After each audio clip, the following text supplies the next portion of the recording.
नहीं नहीं तुम नहीं, सिर्फ ये घुमाए, उठकर घुमाओ बेटा। मैं फिर पूछ रहा हूं, क्या आप लोग कुछ बाइबल से सीख रहे हैं? मैं कहां से बात कर रहा हूं? और दिक्कत की बात यह है कि मैं 5-6 साल शांत बैठा था, लेकिन मुझे किसी ने छेड़ा है बीच में। तब जाकर मैंने बोला कि ओके, अब इसके ऊपर भी आना पड़ेगा, क्योंकि मैं वैसे ही बहुत बिजी रहता हूँ यहाँ वहाँ काम करते हुए, प्रभु की बात कर रहा हूँ। मैं अगला स्लाइड देखिए, एक साथ पढ़िए प्लीज, 1 2 3 गो। तब मैंने उनसे खुलकर कह दूंगा कि मैं तुमको कभी नहीं जान। कौन से लोग हैं साहब ये लोग? चमत्कार, दुष्ट आत्मा, भविष्यवाणी, याद आ गया। तब मैं खुलकर कह दूंगा, हे कुकर्म करने वालों, इनिक्विटी, नॉट अधर्म, कुकर्म, अधर्म, गलत काम करने वाले, मेरे पास से आगे का बोलना था, मेरे पास से चले जाओ। देखना चाहोगे कौन कौन? बड़े बड़े प्रचारक, बड़े बड़े आराधक, बड़े बड़े टीवी प्रचारक, महासभा करने वाला कोई भी सेवक क्यों ना, प्रभु सबको कहेगा, हे कुकर्म करने वालों, मेरे पास से चले जाओ। इसका डर हमको होना चाहिए। कैसा लग रहा है? मैं चाहता हूं कि आप अपने आप को अब यहां पे लेकर आओ और आपको पता चलेगा कि मत्ती 7:23 में यीशु ने ये शब्द क्यों कहा। मैं रिपीट करता हूं, कैसा लग रहा है?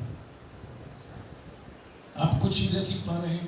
अभी तक क्या पता चला था कि हम जो कर रहे हैं वही करते रहेंगे, लेकिन पता चला हमारा फाउंडेशन ही गलत है। जब आपका फाउंडेशन ही गलत है तो फिर तो मतलब ही नहीं है। हमें अगला स्लाइड देखिए प्लीज। एक ऐसा वचन, मैं थोड़ा वक्त को भी ध्यान में रखूंगा, एक ऐसा वचन जिसको समझना बहुत जरूरी है। मैं समझता हूं कि वो कौन सा वचन होना चाहिए और जिसको सही संदर्भ में, जिसको कहते हैं ऑन राइट कॉन्टेक्स्ट, सही संदर्भ में समझना बहुत जरूरी। कौन सा है वो वचन जिसको समझना बहुत जरूरी है? वर्शिप से रिलेटेड है। चलिए मैं बताता हूँ। वह है यीशु मसीह जब सामरी औरत से, याद आ गया, मत्ती का किताब, क्षमा करें, यूहन्ना का किताब, उसका 4 अध्याय वचन 23 कहता है, परंतु वह समय आता है, वरन अब भी है, जिसमें सच्चे भक्त पिता का भजन आत्मा से और सच्चाई से करेंगे। ये जो शब्द है ना भजन, इसको समझने की कोशिश करिए। यहाँ भजन का यूनानी अनुवाद है प्रोस्कुनेओ, ये ग्रीक वर्ड है। मैं रिपीट करता हूँ, स्ट्रॉन्ग नंबर है 4352। आप इसको सर्च करिए ग्रीक में, बाइबल में, आपको पता चल जाएगा। प्रोस्कुनेओ, प्रोस्कुनेओ, ये जो शब्द है ये ग्रीक वर्ड है, जिसका मतलब है कि वहां पर जब यीशु ने कहा मेरी आराधना करो, आत्मा से सच्चाई से भजन करो, तो उसका ये मतलब है।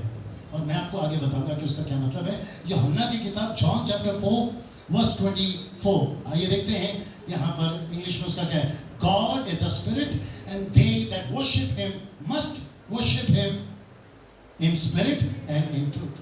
मतलब परमेश्वर आत्मा है, तो परमेश्वर की आराधना करने वाले भी आत्मा से और सच्चाई से। इसको राइट कॉन्टेक्स्ट में कैसे पढ़ते हैं मैं आपको बता देता हूँ। कॉन्टेक्स्ट रीडिंग मतलब आपको शब्द को समझना होगा कि किस संदर्भ में लिखा गया है। इसको कहते हैं it's being filled with spirit and being directed by spirit and being filled with word of God and directed by word of God. तो सत्य क्या है?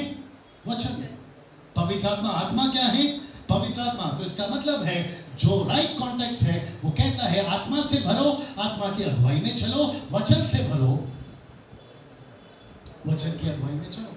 तो इसका मतलब है जब आपको पता चलेगा कि सही कैसे चलना है, तभी आप सही चल पाओगे। अगर आप ही को नहीं पता, गई भैंस पानी में। नाउ इसको देखिए, व्हाट इज वर्शिप। मैं चाहता हूं यहां बने रहे प्लीज। व्हाट इज वर्शिप, पीछे एडजस्ट कर लेना भैया। व्हाट इज वर्शिप, आइए देखते क्या है। Worship is all about God. Whatever we do through worship, it is always about God. मतलब आराधना कुछ नहीं है, आराधना सिर्फ परमेश्वर है। आप कुछ भी करते हो तो आपका सेंटर कौन है?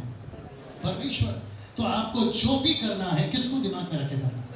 परमेश्वर को। और वो जैसा प्रसन्न होता है वैसे आराधना करना बहुत जरूरी है ना। यहाँ पे थोड़ा सा ध्यान देने वाली चीजें, कम से कम 10 हिब्रू वर्ड्स है। There are 10 Hebrew words. सबसे पहला फॉर प्रेज, सबसे पहला तोधा, थैंक्सगिविंग, उसके बाद में हला, जिससे हालेलुया है, जिसका मतलब है फुलिश बिफोर द लॉर्ड, मतलब मूर्खता की तरह परमेश्वर के पास में आना। करार, thrill and dance. Fourth is शबाक, शाउट। फिफ्थ इज जमार, म्यूजिक। सिक्स्थ इज टका, क्लैपिंग, ताली बजाना। 7वां है यथा, जिसका मतलब है लिफ्टिंग हैंड। विवेक बोल रहा था ना, अपने हाथ उठाकर आराधना करो। 8वां है बरा, बाउ डाउन इन रेफरेंस। 7वां है तहीला, नॉट टकीला, तहीला, जिसका मतलब है सिंग अ सॉन्ग ऑफ प्रेज। और ये रहा 10वां जो कि लास्ट है और इसके ऊपर बात करेंगे, जिसको कहते हैं शखा। बोलिए शखा, जोर से। ओके, प्रोनाउंसिएशन ऊपर नीचे हो सकता है, लेकिन यही मतलब है। और जिसको कहते हैं बाउ डाउन इन वर्शिप। आइए देखते हैं Hebrew word for worship in Hebrew, शखा, जिसका मतलब है ये, और जिसको कहते हैं fall on the knees and touch the ground with forehead in reference. आप ऐसी आराधना करते हैं। वेट, मैं रिपीट करता हूं, आप ऐसी आराधना करते हैं। तो इसका मतलब है ओल्ड टेस्टमेंट में हिब्रू वर्ड जिसको कहते हैं शखा, क्या ऐसी आराधना आज आपको दिखती है? जो लोग फेसबुक पे हैं, यूट्यूब पे, मैं उनसे पूछना चाहता हूं, ये पास्टर डैनियल राज का नहीं है, ये बाइबल का वचन है। ऐसी वर्शिप आज आपको नहीं दिखती। नाचना दिखता है, गाना दिखता है, धूम धड़ाका दिखता है, लेकिन ये जो रेफरेंस है ना, प्रभु का आदर, कमाल बात करिए, ये नहीं दिखता। हम कैसे भी आते हैं, कैसे भी बैठते हैं, ऊपर से डायलॉग मारते हैं, हम अनुग्रह में जी रहे हैं। परमेश्वर कहता है मेरा ही तो अनुग्रह है। अगर अनुग्रह में जी रहे तो मेरा ही अनुग्रह है ना, मैंने दिया है ना, तो मेरे अनुग्रह को सस्ता बना दोगे क्या? सीधा हमको परमेश्वर का डर होना चाहिए कि नहीं होना चाहिए? तो फिर हम कैसे भी आए, और उसी के चक्कर में गड़बड़ भी तो बहुत कुछ होता है। आते कुछ और है, जाते कुछ और है, आते अकेले है, जाते साथ में। आगे आप समझदार हैं। फिर ये रेफरेंस कहां से रहेगा ना? इसको देखिए, Greek word for worship is प्रोस्कुनेओ। प्रोस्कुनेओ बोल सकते हैं एक बार? प्रोस्कुनेओ, प्रोस्कुनेओ, जिसको कम से कम 61 टाइम्स न्यू टेस्टमेंट में बोला गया। 20 से ज्यादा रेवलेशन में, 16 से ज्यादा मत्ती में। टोटल 61 टाइम्स कौन सा आया? एक साथ बोलो, इसका मतलब है कि जब सबसे पहला, सेम मीनिंग है उसका, वही मतलब है जिसका, इसका मतलब है कि जब ज्योतिषों ने पूछा, सब लोग ठीक है अभी तक? ज्योतिषों ने पूछा यहूदियों का राजा जिसका जन्म हुआ है कहाँ है, याद आ गया ज्योतिषों का? तब राजा के पास जाकर कहने लगे, क्योंकि हमने पूर्व में उसका तारा देखा, उसको प्रणाम करने आए। इसका मतलब है प्रोस्कुनेओ, मतलब हम उसको वर्शिप करने आए। कैसे वाली वर्शिप? ऐसे वाली। उन्होंने नहीं कहा हम ताली बजाने आए, सीरियस टॉपिक। उन्होंने नहीं कहा कि हम लोग चीखने चला रहे, हम यहाँ पे प्रोस्कुनेओ करने आए हैं। इसका मतलब है हम उसको छुप कर दंडवत करने आए हैं। ये कहाँ से है साहब? आपका ओरिजिनल ट्रांसलेशन ग्रीक वाला है ना। आगे देखिए, फिर वहां पर saying that is he that is born king of Jewish, for we have seen his star in the east and have come to what? Worship him. What is that? प्रोस्कुनेओ, प्रोस्कुनेओ। Matthew chapter 2 verse 2। इसका मतलब है उनको भी पता था कि आराधना क्या होती है, और उसने ये कहकर उन्हें बैतलहम भेजा। किसने? राजा हेरोदेस ने। उसने कहा कि जाकर बालक के विषय में ठीक ठीक मालूम करो, और जब वो मिल जाए तो मुझे समाचार दो, ताकि मैं भी आकर, ये शब्द पढ़िए, प्रणाम करो। मतलब राजा हेरोदेस कहता है मैं भी उसको आकर प्रोस्कुनेओ करना चाहता है, मैं भी आकर उसके सामने झुकना चाहता हूं। तो ये थी वर्शिप अभी तक। आगे देखना चाहोगे?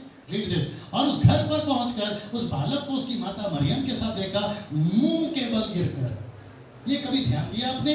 कैसी होती आराधना? मुंह के बल गिरकर उसे प्रणाम किया, जिसका मतलब है प्रोस्कुनेओ। ये थी उनकी वर्शिप। वो छोड़िए, इसको देखिए। तब यीशु ने शैतान से कहा, हे शैतान, याद आ गया 40 दिन के फास्टिंग में, हे शैतान दूर हो जा, क्योंकि लिखा है। कहाँ लिखा है? ओल्ड टेस्टमेंट में। क्योंकि लिखा है, शखा, क्योंकि लिखा है कि तू प्रभु अपने परमेश्वर को प्रणाम कर और केवल उसी की उपासना कर। प्रोस्कुनेओ। वो छोड़िए साहब, इसको देखिए। जब पहलेटे को जगत में फैला, इब्रानियों की किताब, परमेश्वर बात कर रहा है, हिब्रू 1:6 कहता है, जब पहलेटे को जगत में फैल आता है तो कहता है कि परमेश्वर को के सब स्वर्गदूत उसे, यानी यीशु को दंडवत करे। प्रोस्कुनेओ, उसको दंडवत करे। खुद परमेश्वर बोल रहा है। इसको देखिए, तब 24 प्राचीनों ने सिंहासन पर बैठने वाले के सामने गिर पड़ेंगे, जो युगानुयुग जीवित है, उसको प्रणाम करेंगे। What is that? प्रोस्कुनेओ, झुककर धन्यवाद करेंगे। इसको देखिए, चारों प्राणियों ने आमीन कहा, 24 प्राचीनों ने गिर कर। मैं रिपीट करता हूं, शब्द देखिए कैसे, और और यहाँ पे क्या चल रहा है आशिक, अब सोच के देखो आप। हाँ, वो दिन दूर नहीं है कि मजनू बन जाएगा यीशु मसीह, हीर बन जाएगा यीशु मसीह। और मुझे नहीं समझ में आता, मैं फिर कहता हूँ मैं किसी का मजाक नहीं उड़ा, ये सब अपने लोग थे, मैं किसी का मजाक नहीं उड़ा, लेकिन मैं परमेश्वर का मजाक नहीं उड़ाने दूंगा। कैसा लग रहा है भैया? कमान बात करिए, मैंने पूछा कैसा लग रहा है? सीधा ना, इसको देखिए, वह प्रकाशित वाक्य 7:11 में सारे स्वर्गदूत और सिंहासन पर 24 प्राचीनों और चारों प्राणियों के चारों ओर बड़े खड़े हैं। फिर वे सिंहासन के सामने, शब्द को 3 से पढ़िए, लिखा है मुंह के बल गिर पड़े। और क्या लिखा है? परमेश्वर को। मैं चाहता हूं कि सारे वर्शिपर्स, पूछो क्या, एक बार यहां पहुंच जाए। और स्वर्ग में कैसी होती है वर्शिप, एक बार देखकर नीचे आ जाए। मैं टंके की चोट पे बोलता नाटक बंद हो जाएगा। इसको देखिए, इसका ये रहा Hebrew word in old testament. क्या है भैया? शखा। सब लोग बोलिए शखा। ये शखा क्या है? आइए देखते हैं। उत्पत्ति की किताब 24:25, जो कि अब्राहम का नौकर था ना, उसने जाकर जब परमेश्वर के दास के बेटे के लिए बहू ढूंढा, तो वहां पर उसने लिखा है, तब पुरुष ने सिर झुकाकर यहोवा को। ये आजकल कहां गया साहब? ये है सच्ची आराधना। मैं रिपीट कर रहा हूं, ये है सच्ची आराधना। आगे देखिए, क्योंकि मुझे वक्त को भी ध्यान में रखना है। Yes, I believe that in the Old Testament we have scriptures for singing, dancing, shouting and making music for the Lord. Yes, I believe. मैं रिपीट करता हूँ, फेसबुक वालों, यूट्यूब वालों, मैं विश्वास करता हूँ, डैनियल राज विश्वास करता है कि हमारे पास में ओल्ड टेस्टमेंट में सिंगिंग के वचन हैं, आपके डांसिंग के वचन हैं, आपके शाउटिंग के वचन हैं। आप देखना चाहोगे कुछ उदाहरण? इसको देखिए। ये था जोशुआ, यहोशू, यरीको की दीवार। आपको पता है यहोशू का छठवां, सब ठीक है पीछे? यहोशू के छठवां वचन 1 में जब यहाँ पे दीवार को गिरानी थी, तो आपको पता है परमेश्वर ने क्या कहा? उन्होंने 2 बातें कही, बोली तुरी फूको और जोर जोर से चिल्लाओ। मैं रिपीट करता हूँ, क्या कहा उन्होंने? तुरी फूको और जोर जोर से चिल्लाओ। ये कौन सा वाक्य है? Old testament. यहाँ क्या हुआ था? तुरी फूकी गई थी, एग्री करता हूँ। यहाँ क्या चिल्लाया गया? जोर जोर से चिल्लाया गया, एग्री करता हूँ। और आपको पता है क्या गिरा? दीवार गिर गई। हमारे सुनो, दूसरा देखिए, ये व्यक्ति को देखिए, आपको पता चल गया होगा ये चित्र देखकर, एक ऐसा संदूक था जिसका नाम है एबेद-एदोम। और उसके घर पर जब ये संदूक पहुंच गया, तो राजा दाऊद को खबर पता चली कि एबेद-एदोम के घर पे आशीष आ गई। तब राजा दाऊद ने, आपको पता चल गया होगा, राजा दाऊद है ये चित्र, मुझे कोई और नहीं मिला, ये चित्र है यही। और ये चित्र में आप देख सकते हैं कि राजा दाऊद नाच रहा है। और आपको पता है दूसरा 7 वचन 14 में, यहाँ पर तन मन से नाचा।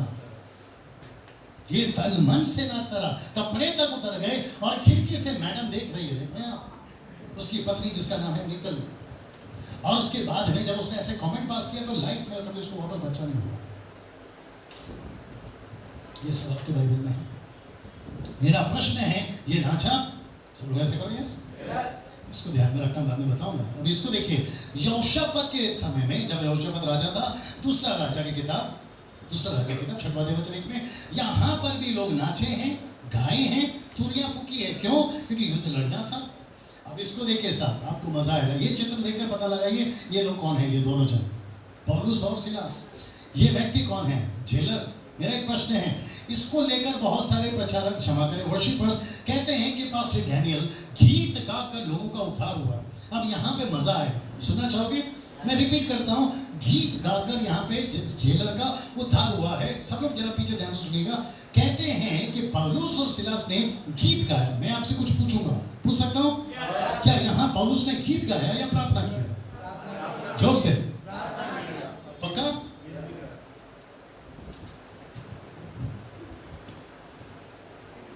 ओके, अगर किसी ने ढूंढ लिया है तो मुझे नहीं पता, लेकिन मैं आपको बताना चाहता हूं, यहां 2 बातें हुई है। कितनी?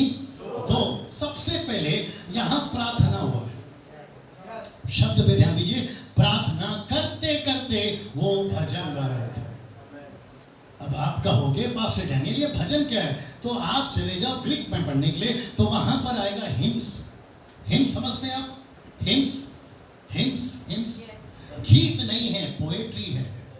आप हिम्स को गाते नहीं हैं, आप हिम्स को बोलते हैं, जिसको पोएट्री भी बोलते हैं। और है ना भैया, समझ में? तो इसका मतलब है गीत पे जोर नहीं है, प्रार्थना करते करते पोएट्री बोला, गीत में बनाकर। और मैं आपको बताऊंगा आगे क्या है। दूसरा, आपको क्या लगता है कि जेलर सुन रहा था? जेलर सुन रहा था? भैया मैं कुछ पूछता हूं तो जवाब दीजिए। जेलर सुन रहा था? विवेक थोड़ा घुमाओ सबकी तरफ। क्या जेलर सुन रहा था? मैं आपको सबको पूछना, तुम भी थोड़ा घुमा दो, क्योंकि इनको भी पता होना चाहिए ना कि मैं कहाँ हूँ।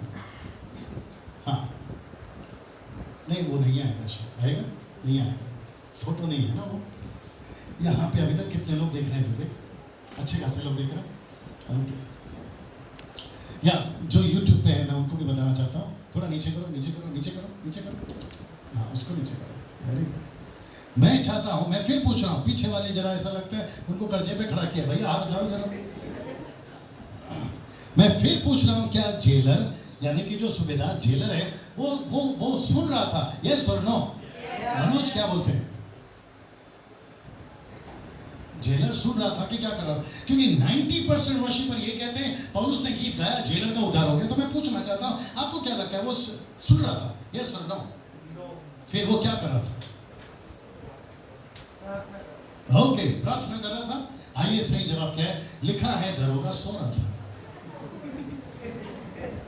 अगर किसी को डाउट है तो आप 27 पढ़ लो, वचन 27। अगर किसी को डाउट है तो पहला ना तो गीत पे फोकस है, प्रार्थना पे फोकस है।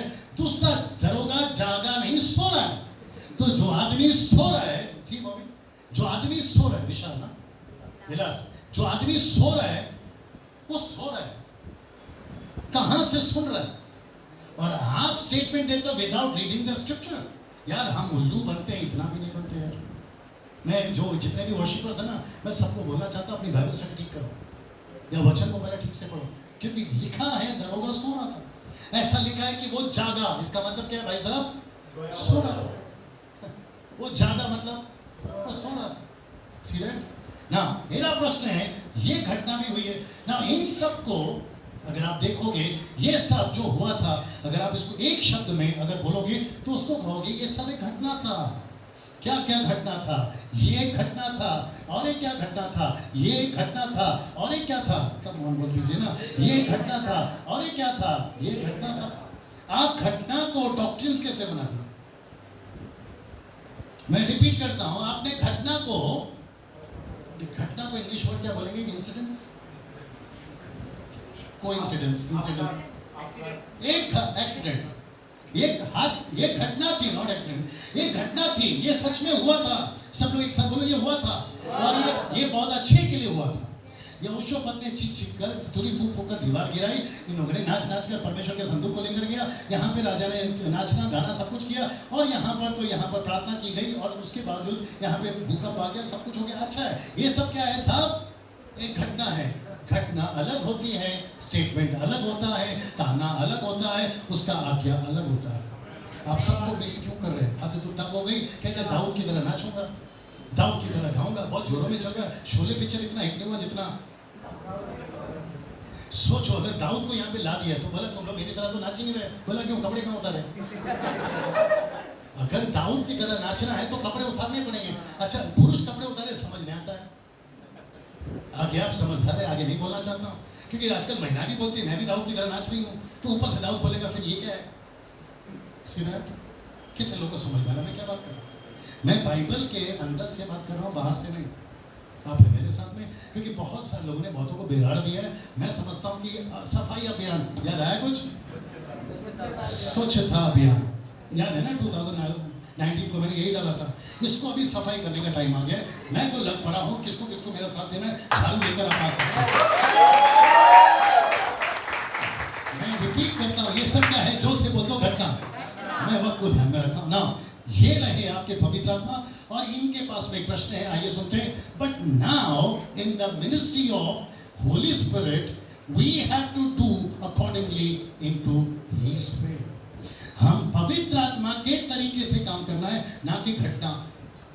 आप समझ गए हम ना कि घटना। हमको पवित्र आत्मा के तरीके से कमान बात करिए, ये सुनो। कुछ चीजें देखिए, जल्दी से जाएंगे। याद रहे हम नई वाचा के लोग हैं।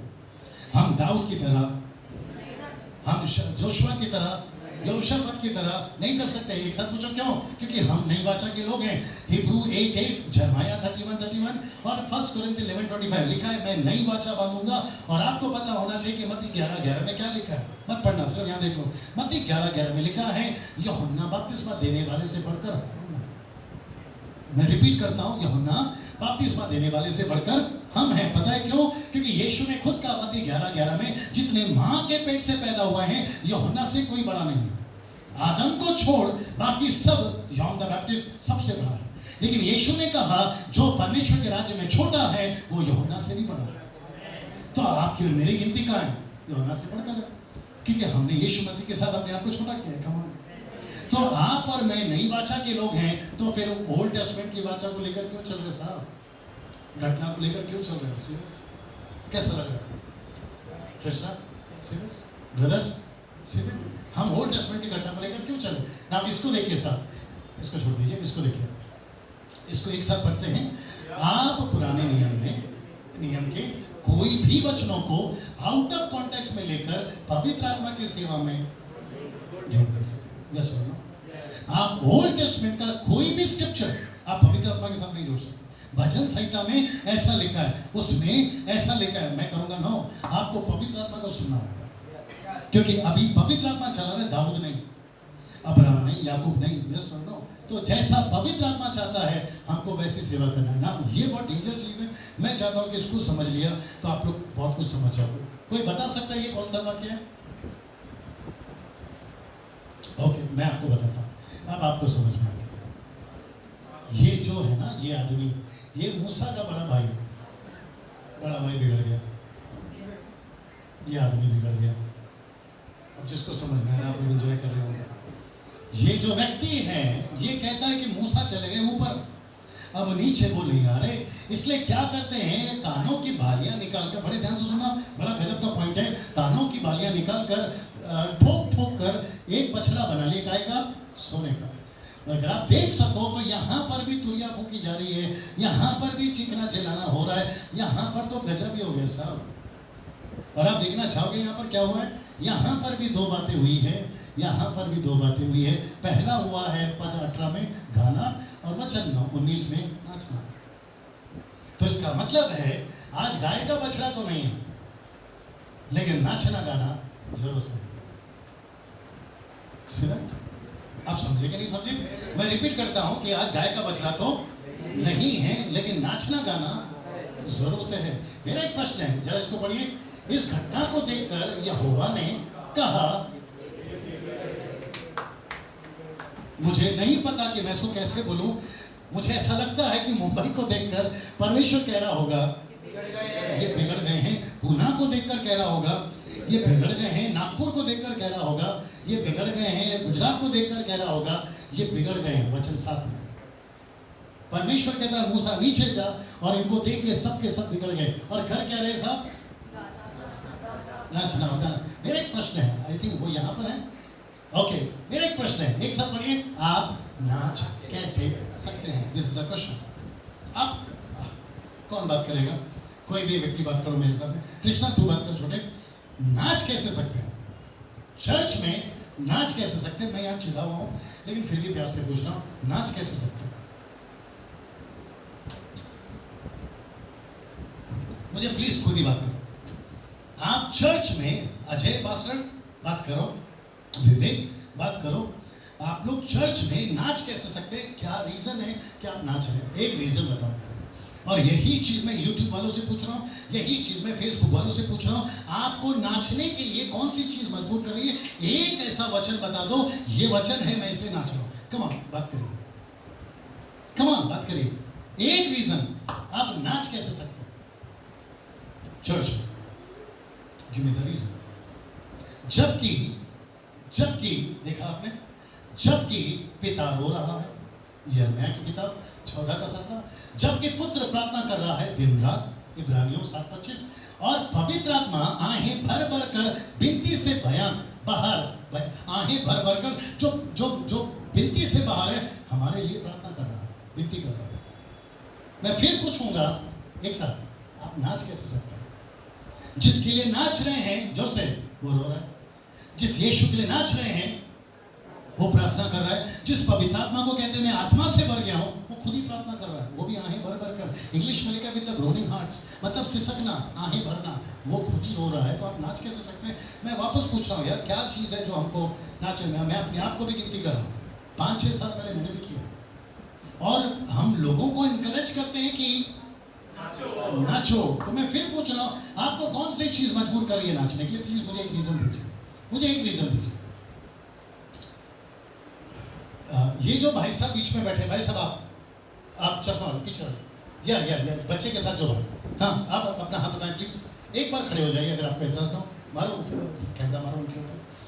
मेरा एक प्रश्न है भाई साहब, आप अपने बच्चे के साथ आए, आपका बच्चा है वो, आपका बच्चा है, ओके। वही बच्चा अगर 2 घंटे के लिए भयंकर पेट दर्द से तकलीफ में आ जाए, तो क्या उस दिन या उस वक्त में आप बिरयानी ऑर्डर देकर मनाओगे?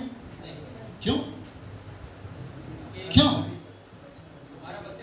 क्योंकि 2 घंटा वो बच्चा तकलीफ में है, उसके बाद में हम बिरयानी क्या जो चाहिए खा सकते हैं, लेकिन अभी वक्त सही नहीं है। कमाल सर नो, आपका नाचने का फंडा मेरे पास नहीं है। आप क्यों नाचते हैं मुझे नहीं पता, लेकिन मुझे इतना पता है कि आप नहीं नाच सकते। सब लोग पूछो क्यों? अभी तो बताया ना, वो रो रहा है। आप बैठ जाइए सर, वो रो रहा है, पुत्र प्रार्थना कर रहा है, पवित्र आत्मा प्रार्थना कर रहा है। और वो छोड़िए, लूसीफर बाहर धांगड़ कर रहा है, तांडव मचा रहा है। आपने अभी जुलूस देखा कि नहीं देखा? वो जुलूस को देखकर मैं अंदर बैठकर यही प्रार्थना करके, प्रभु इनकी आंख कब खुलेगी? आपने देखा कि नहीं देखा?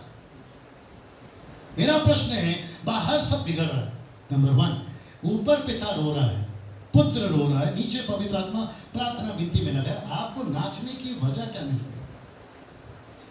Ajay please, okay. और एक चीज है, बॉबी और विलास, आप लोग पहले आ गए थे, आज हम लोग आए थे, लेकिन आप हमारे बाद आ गए। आपने यहाँ पे देखा कि यहाँ पे म्यूजिक नहीं बजा, जबकि म्यूजिक वहाँ पीछे रखा हुआ कीबोर्ड। लेकिन मैंने विवेक को कहा कि अगर तुम अभी कीबोर्ड सेट करोगे बॉबी, तो तुमको कीबोर्ड बैकअप करके फिर पीछे ले जाना, उसमें मैं डिस्टर्ब हो जाऊँ। मैंने इनसे कहा कि आप कीबोर्ड मत बजाओ, जबकि कीबोर्ड है और ये लड़का अच्छा खासा बजा लेता है, उसमें रिदम है, लेकिन आपका कम से कम 1.25 घंटा वर्शिप कैसे चला विदाउट म्यूजिक?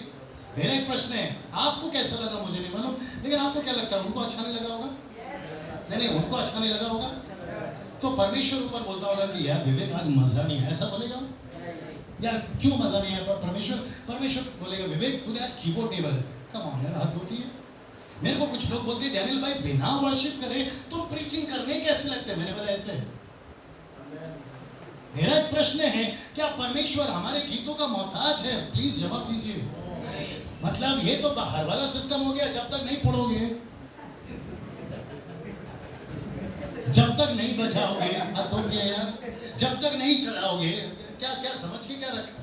मर गया है क्या वो अंदर वाला कि तुम आवाज करके जगा रहे हो उसको, फिर नहीं उठा तो पानी छिड़क रहे हो थोड़ा हुआ का, फिर बाद में पता चला आदमी मर गया, फूल चढ़ा के चले जाते हो? क्या समझ के रखा है सब आपने? और कहते हैं कि पास्टर डैनियल आपकी मीटिंग में तो वर्शिप होती नहीं है। मेरा प्रश्न है, तेरी में होकर तूने क्या कर लिया? नहीं, मेरा प्रश्न है, मेरे में नहीं होती, तेरे में होती है, तो तूने क्या कर लिया? अभी भी तेरे यहाँ पे सुबह 4 से लेकर 8 बजे तक लोग पीतल का घंटी तो बजा रहे हैं। हद होती है यार, कैसा लग रहा है भैया बताओ? तो यहाँ पे इंपॉर्टेंट ये नहीं है कि आप कितना नाच रहे, कितना गा रहे, ये देखो ना ये तीनों क्या कर रहे हैं। कैसा लग रहा है ब्रदर? सीधा ब्लैक शर्ट में ब्रदर, सोचो क्या चल रहा है, देखो। यस और नो? मैं समाप्ति की तरफ हूं, इसको देखो सब, ये गजब का आदमी है और इसका नाम है शैतान। तो मैंने लिख दिया कि उसको भी पता है, शब्द देखो, आराधना क्या होती है। आपको पता है क्यों? क्योंकि इसी ने यीशु मसीह के पास में आकर कहा कि यदि तू गिर कर मुझे प्रणाम करे प्रस्तुत नहीं हो, अगर प्रणाम करे तो मैं ये सब कुछ तुझे दे दूंगा। तो इसको तक पता है, किसको? इसको तक पता है कि आराधना कैसे होती है। जब इसको पता है कि आराधना कैसी होती है, हम तो परमेश्वर के बच्चे हैं, हमको तो पहले ही पता होना चाहिए आराधना कैसी होती है। वक्त की कमी है ना। इसको देखिए यहाँ पर, क्या कहीं भी पुराने नियम में पवित्र आत्मा ने कुछ भी आराधना के बारे में कभी भी बोला है? यस और नो? मतलब पवित्र आत्मा ने ओल्ड टेस्टमेंट में हो या न्यू टेस्टमेंट में हो, खास करके न्यू टेस्टमेंट की बात करूंगा, क्या कभी पवित्र आत्मा ने आराधना के बारे में कभी कुछ बोला? मैं आपको कुछ एग्जांपल देता हूं। सबसे पहला, पवित्र आत्मा के टोटल 5 फोल्ड मिनिस्ट्री है। In the 5 fold ministry I don't see worship ministry. Second, in the 9 gifts of the Holi spirit I don't see worship gift. ना तो 5 फोल्ड मिनिस्ट्री में वर्शिप की मिनिस्ट्री देख रहा हूं और ना ही वर्शिप का गिफ्ट देख रहा हूं। तो इसका मतलब है कि पवित्र आत्मा ने कभी आराधना की मिनिस्ट्री दी ही नहीं और कभी गिफ्ट दिया ही नहीं। तो इसके लिए आप इसको पढ़िए, कुलुस्सियों 3:16 क्या कहता, पढ़िए, और अपने अपने मन में अनुग्रह के साथ परमेश्वर के लिए भजन और स्तुति गान यानी हिम्स और आत्मिक गीत गाओ। लेकिन कहां पर? एक साथ बोलो, अपने अपने मन में। ये मेरा वचन है कि प्रभु का वचन है? दूसरा, इफिसियों 5:19 कहता है आपस में भजन और स्तुति गान और आत्मिक गीत गाया करो। वो भी कहां? एक साथ पढ़ो, अपने अपने मन में, प्रभु के सामने गाते और कीर्तन, कीर्तन मतलब सिंगिंग मेलोडीज, कीर्तन करना, मेलोडीज गाना। और वो भी कहां? एक साथ बोल दो, अपने अपने मन में। लेकिन यहां पर क्या चल रहा है? बाहर, और वो भी धन में। मन का छोड़ो, खेल किसका है? धन का है। अब इसको देखिए, मैं चाहता हूं कि non biblical and out of context topics, आइए देखते क्या है ऑन वर्शिप। सबसे पहला पावर ऑफ वर्शिप, कहते हैं अनॉइंटिंग कम्स थ्रू वर्शिप, फिर कहते हैं इंपॉर्टेंस ऑफ वर्शिप, फिर कहते हैं ब्रेक थ्रू फ्रॉम वर्शिप, फिर कहते हैं गॉड्स प्रेजेंस थ्रू वर्शिप, फिर कहते हैं डिलीवरेंस थ्रू वर्शिप, और फिर कहते हैं कर्स ब्रोकन थ्रू वर्शिप। मेरा प्रश्न है, ये बिब्लिकल है या नॉन बिब्लिकल है? जो यूट्यूब पे उनको पूछ रहा हूं, जो फेसबुक पे उनको पूछ रहा हूं।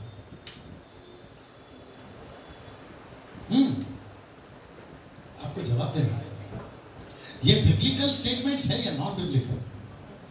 अगर आप पूछोगे पास्टर डैनियल इसका कोई भी वचन है, मेरे पास जवाब एक ही है, नहीं है। We don't have scriptures. मुझे ताज्जुब होता है जब लोग कहते हैं अनॉइंटिंग कम्स थ्रू वर्शिप। ये बिब्लिकल नहीं है साहब। आपको मैं चैलेंज देता हूं, ओपन चैलेंज देता हूं फेसबुक यूट्यूब वालों, अगर आप में से किसी को मिल जाए इनमें से एक भी वचन जो मुझ नहीं आ रही है वो काट लूंगा। डंके की चोट पे बोल रहा हूं, ओपन चैलेंज है आपको। मुझे कोई वचन निकाल के बता दे कि अनॉइंटिंग वर्शिप जो है वो अनॉइंटिंग जो है वो वर्शिप से आता है, पावर जो है वो वर्शिप से आता है, प्रेजेंस जो है वो वर्शिप से आता है, ब्रेक थ्रू जो है वो वर्शिप से आता है। वचन निकाल के बताइए। तो इसका मतलब क्या पता है? इसको कहते हैं वचन में से जोड़ना और वचन में से निकालना। तो ना तो आप जोड़ सकते हैं ना तो आप निकाल सकते हैं। तो आप एडिंग और फिर डिवाइडिंग क्यों कर रहे हैं? कैसा लग रहा है भैया? बात करो सीधा। इसको देखिए, let me tell you, praise and worship is not a ministry but it's a part of ministry. मैं रिपीट करता हूं, worship is not a ministry but it's a what? Part of worship, a ministry. आप इसको ministry बनाकर पूरी जिंदगी वो नहीं कर सकते। पता है क्यों? आइए देखते हैं non biblical statements from worshippers. सबसे पहला, दे से, ये थोड़ा इंटरेस्टिंग है, they say that in heaven we have to do only what? Worship, so we are practising here. हमको स्वर्ग में सिर्फ आराधना करनी है, इसलिए हम यहां पर क्या कर रहे हैं? प्रैक्टिस कर रहे हैं। मैं उनसे फिर पूछूंगा, वचन निकाल के बताओ। दूसरा, कहते हैं, विचित्र लोग हैं ये लोग, कहते हैं and also they say I have born for worship and I will die for worship.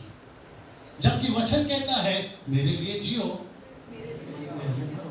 लेकिन ये लोग कहते हैं प्रभु आप बाजू में रहो, हम आपकी आराधना के लिए जिएंगे, आराधना के लिए मरेंगे। कितने ऐसे हैं नागपुर से, मुंबई से, पुणे से, गुजरात से, बेंगलोर से, दिल्ली से, नॉर्थ से, कितने लोग हैं जो 24/7 यही करते रहते हैं। मैं उनसे पूछना चाहूँगा, आपके पास में एक वचन है तो निकाल के बताइए। अब मेरे पास में वक्त नहीं है, नहीं तो मैं और एक स्लाइड बना था। कहते हैं कि स्वर्ग में स्वर्गदूत गाना गा रहे हैं। मैंने बोला निकाल के बता दे। दिन रात पवित्र पवित्र नहीं कहते हैं कि गाते हैं?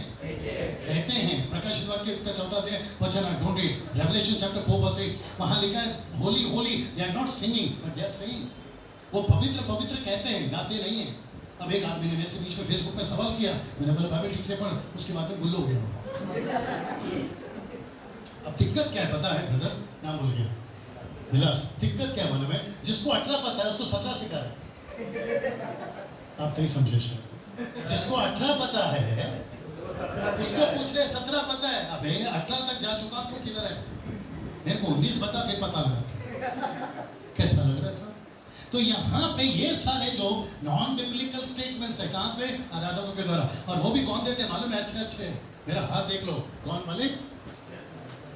नेशनल है भी और इंटरनेशनल भी, अच्छे अच्छे, और वो भी बड़े बड़े स्टेज से। और बेचारी आप जो भोली भाली पब्लिक है ना, वो उल्लू बन जाती है। बोला यार बड़ा सेवक है, सही तो बोलता होगा, बड़ा सेवक है, रिस्पेक्ट करता हूँ, लेकिन वचन का बेस किधर है? कोई भी आकर बड़ा सेवक बोल सकता है। अभी से हम यीशु को नहीं मानेंगे, किसी और को मानोगे तो क्या फिर आंख बंद करके उसके पीछे चले जाओगे? नहीं लिखा है ठोकर मत खाओ, और जिसके कारण ठोकर लगती है गले में चक्की का पार्ट बांध के उसको गहरे समुद्र में छोड़ दो। इसका मतलब क्या है? ठोकरों का लगना जरूरी है, लेकिन हम ठोकर क्यों खाए? जिसको वचन पता है। सीधा हल्के से पड़ोस वाले कोनी मारो और बोलो थोड़ी देर आओ। इसको पढ़िए एक साथ, 1 2 3 को। कहते हैं कि गीत गाकर अविश्वासियों को प्रभु मिलाएंगे। ये तो सुना होगा आपने। मैं उनको बोलता भाई बाहर तो सुनने का, मैं उनके पास में अरिजीत सिंह है, उनके पास में ए आर रहमान है, और अभी कितने सारे लड़के तैयार हो रहे, उनके पास में तुम्हारे से अच्छी गायकी है, और तुम कौन सा गाकर, और वो भी छोड़ो, चलो मान लेते थोड़ी देर के लिए, क्योंकि ऐसे लोग हैं इसके अंदर। चलो मैं 25 साल से देख रहा हूँ, कहाँ से गा के तुमने किसको अंदर ला लिया? तुम खुद ही ठीक से अंदर नहीं आए, बाहर वाले को कैसे तुम अंदर ला सकते हो? और बाहर की पब्लिक हमारा सुनेगी कि अपना ढिंचा है? नहीं, मैं पूछ रहा हूँ, बाहर की पब्लिक आपका गाना सुनेगी जिसका सुरताली ठीक नहीं है, कि बाहर का ढिंचा है? आप सोच के देखिए सीधा। तो इसका मतलब है कि ये भी स्टेटमेंट आपका फेल हो जाता है। आप गीत से किसी को नहीं बदल सकते, वचन से बदल सकते हैं। मैं रिपीट करता हूं, आप गीतों से नहीं बदलते हैं। एक आदमी बोलता है पूरी जिंदगी गाता रहूंगा, गा गा कर बताऊंगा, गवाही से बताऊंगा, इससे बताऊंगा, उससे बताऊंगा। ऊपर से परमेश्वर ने बोला जो पत्थर दिया उसी पे बनाना भाई, अपना फाउंडेशन। याद आया कि नहीं है? फाउंडेशन, जो फाउंडेशन है उसी पे इमारत बनाना। अलग से इमारत क्यों बनाए? लकड़ी घास का पता चल जाएगा, सोना चांदी का पता चल जाएगा, और जिस दिन आग आएगी उस दिन तो मजा आएगा। और आज का रिपीट टेलीकास्ट होगा उधर, परमेश्वर बोलेगा यहाँ पे बताया था डैनियल में, और आप लोग सब आए थे उसमें। यहाँ पे भीड़ उतनी नहीं है, एसी हॉल नहीं है, क्योंकि अपने पास पैसा नहीं है, नहीं तो हम भी कर लेते हैं। और जिसने किया उन्होंने क्या कर लिया वो बात अलग है। इसको पढ़िए साहब। कहते हैं कि, इसको पढ़िए, कहते हैं कि अगर आप दुखी हैं मेरे गीत, कहते हैं कि अगर आप दुखी हैं तो मेरे गीत सुनिए, और दूसरा ये भी कहते हैं कि मेरे गीत सुनोगे तो आपको आशीष मिलेगी। सुना है कि नहीं सुना है? मेरा एक प्रश्न है, आइए देखते बाइबल क्या बोलती है। देखना चाहोगे? बाइबल कहती है, याकूब की किताब उसका 5वां अध्याय वचन 13, यदि तुम में कोई दुखी हो तो वो गीत सुने। आमीन। आइए देखते क्या लिखा है, प्रार्थना करो। हम लोग क्या बोल रहे हैं? अगर आप दुखी हैं तो क्या करो? मेरा गीत सुनो। बाइबल कहती है दुखी हो तो क्या करो? प्रार्थना करो। आगे सुनिए, यदि आनंदित हो तो वह क्या करे? स्तुति के भजन गाए। भजन मतलब क्या? हिम्स। और वो खुद गाए। आप नहीं समझे? दूसरा गाए, मैं क्यों सुनो? यहां लिखा है वो स्तुति के भजन गाए, वो खुद गाए। यहां नहीं लिखा है कि वो अगर आनंदित है तो वो सुने। ए भाई, आ रही है ना मेरी बात समझ में? आपको सुनने के लिए नहीं बोला है, आपको खुद गाने के लिए बोला। यहाँ पे स्टेटमेंट क्या है? बॉबी, लोग कहते हैं अगर आप लोगों को आशीष चाहिए मेरा गाना सुनो। मैं आपको सब बताऊँ, ये सब नाटक बंद करिए। पूछो कौन सा? मेरा गाने को सब्सक्राइब करो, आपको आशीष मिलेगी। आप 10 लोगों को भेजो, आपको आशीष मिलेगी। आप मेरे गाने को डाउनलोड करो। एक आदमी तो हद है, नाम नहीं बताऊंगा नहीं तो गड़बड़ हो जाएगी। एक आदमी बोलता है जब तक मैं ये गाना गाता नहीं हूँ प्रभु की उपस्थिति आती नहीं। मतलब तूने प्रभु को खरीद के रखा हुआ है यार। ये आपको नहीं लगता है गड़बड़ वाला स्टेटमेंट है? मैं जब तक ये गीत नहीं गाऊंगा, तुम समझ गए, मैं जब तक ये गीत नहीं गाऊंगा परमेश्वर की उपस्थिति आती नहीं है। मतलब हम जो गा रहे वो ऐसे ही है, और तू अकेला गाता है उसको नीचे लेकर आता है। चल तू लेकर आता है, लेकिन जहां तू गाता है वहां पे क्या आप मेरे साथ में दिमाग बहुत खराब होता साहब। ऐसे ऐसे स्टेटमेंट सुनता हूँ और फिर पता चलता है कि नॉन बिब्लिकल्स ये सारे स्टेटमेंट्स हैं। मैं फिर पूछूंगा अगर दुखी है तो क्या करना है? तो गीत गाना या गीत गाना सुनना बंद करिए, प्रार्थना में बैठिए ना। आपको परमेश्वर अच्छे से अच्छी चीजें बताएगा। कमाल कर सकता हूँ। और ये चक्कर में होता क्या मालूम है, हम गीत ही सुनते हैं, प्रार्थना करना भूल जाते हैं। अब इसको देखिए, किधर की पहले पी लेता हूँ थोड़ा सा, क्योंकि ये बहुत जोरों से चल रहा है आजकल। दिखाओ दिखाओ उसको, दिखाओ अच्छे से।